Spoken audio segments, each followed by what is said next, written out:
Hi, I'm Sarah Hobson. I'm the CEO and founder of Hobson & Hobson PC, a divorce and custody firm. Today, I've got David Saxe with Raymond James here with me today to give you some resources about what to look for and talk about with a financial advisor when you're facing a divorce. So thank you very much for being with me here today. I wanted to ask you, how can you help someone who's going through a divorce? Right. Thank you for having me today, Sarah. It's a pleasure. My role as a financial advisor is to understand that person's financial picture, how a divorce is going to affect them, what their settlement's going to look like, what their needs are financially, and how we can get them to a more stable financial picture and retirement. Do you often work with divorce attorneys in figuring out different settlement options as far as how to divide the assets that retirement accounts or other investments? Yeah, we work a lot with divorce attorneys. We find that they come with a lot of clients that either have not ever dealt with finances or need a little bit more assistance in understanding what a certain retirement account is, what it consists of, how it's going to affect the overall marriage and split, and understanding how those assets are going to be structured in a way that one party will get it, one party will get the other part, and the other complicated nitty-gritty issues of child support, spousal benefits, and things like that. Excellent. So what if the person that's coming to you is the spouse that doesn't have a lot of information or knowledge about the marital financial situation? It's a great question. One of the main reasons why I got into this business is because I wanted to help people understand what their financial picture looks like.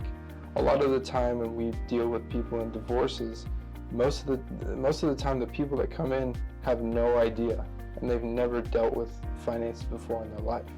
So they actually end up being one of the best clients that we have because they're more willing to listen, more willing to take advice and ask the right type of questions rather than what's going to make me the most money. How is it going to help me? How is it going to help my kids?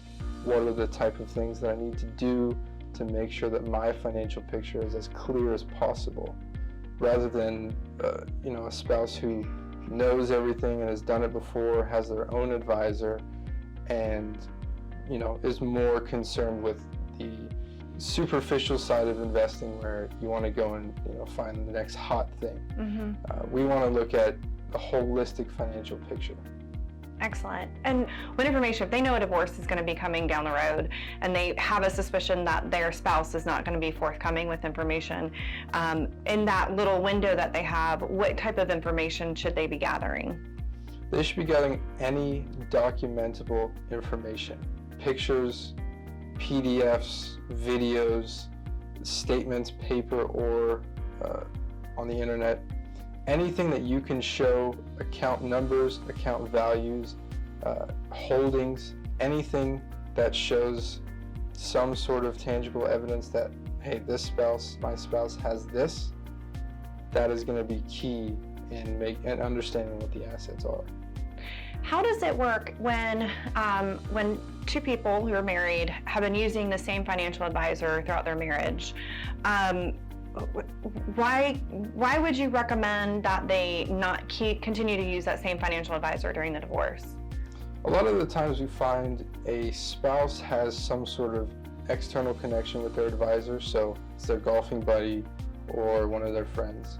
Something like that where there's a little bit of bias and can inhabit distrust within the relationship. And at the end of the day, people are trusting you with their money. And if you have some sort of conflict of interest with one spouse versus the other, it's much more recommended to find another advisor that you trust even more and has no bias towards your spouse or anything like that. I recommend it with any clients that get divorced of mine.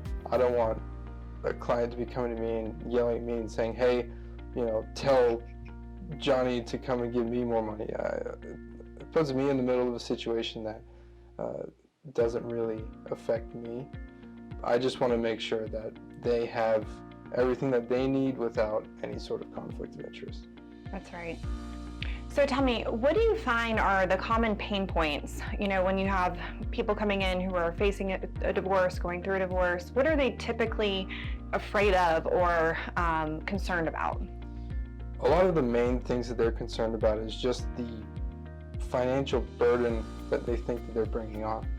A lot of the people have never dealt with finances before. They've never dealt with making investment choices, finding a CPA to do their taxes, understanding the tax implications of putting their money here, here, or here, understanding even basic income taxes. So a lot of the time we find people will come in and be completely scared and not really know what to do. We make sure to smooth everything out. We bring in a lot of the Raymond James infrastructure and my personal infrastructure, where we have insurance planners and financial planners and CPAs, accountants, business attorneys coming in and smoothing the whole process out, making sure that we have everything in place for them to understand what their financial picture is going to look like, and just giving them the freedom and confidence of stepping out to the next day, not having to worry about swiping their card to buy their kids food. So what does someone need to be thinking about before they come to meet with you? They need to be thinking about, not particularly if they have enough to give. I think a lot of people get hung up on, I'm not too much of a client for you. It's not about that. It's about how much can you undertake by yourself. If I have X amount of assets, how much am I gonna undertake that will overwhelm me? And how much don't I understand? When they come to a point where they're like, okay, I don't really know much and I really need to consult a professional, to give me a better idea, that's when they should come to me and say, hey, look, just either, give me a little bit of advice, understand what's going on, or let's just go and do the whole thing. Let's put our money the right way, give us a cash flow and budgeting, insurance planning, complete holistic financial planning. Get in there and really get into the meat of what are we going to do with your money. Make sure that there's a complete understanding of where it's going to be, the cash flows, everything like that, and just establish an overall relationship and trust. And that's one of the things too that we want our clients to be thinking about when they know that a divorce is on its way. Life insurance policies. It has happened where life insurance policies have not been changed, where the beneficiary is still the soon-to-be ex-spouse, and it has happened a couple of times in our own firm where the client passes away, or the opposing party passes away in the midst of a divorce before anything's been filed through the court, and that their spouse is still entitled to everything. So that's a really important thing to cover immediately when you're pretty sure or suspect that a divorce is on its way. Yeah, absolutely. Even the little things like IRA beneficiaries, annuity beneficiaries, anything with some sort of beneficiary and a lump sum settlement towards someone, a beneficiary, then that's when those changes need to be made in the interim. And Raymond James can help with all of that. 100%. So tell me, you're saying you're able to help out in all these ways. You're able to cover all these different things, helping them change out insurance policies and make sure beneficiaries are set up the way that they should be while they're going through a divorce. How do you get paid? It sounds expensive to me. It's actually not. We can charge a number of different ways, but I run my business what's called a fee-based business, where we take a small percentage of assets under management, billed on a quarterly basis. As Raymond James, we don't have any products that we are told to sell, so we aren't incentivized to sell anything. We're just incentivized to make sure that you are taken care of in the right way. We're not going to go and sell you X, Y, and Z product because it makes us a much bigger commission. A lot of other companies do that, but we chose not to do that because at the end of the day, we're a financial planning company. We're not a insurance company. We're not a brokerage company or a financial planning company. And that's the way that I chose to run my business. It's fee-based. I feel like it's the most fair way to charge your clients.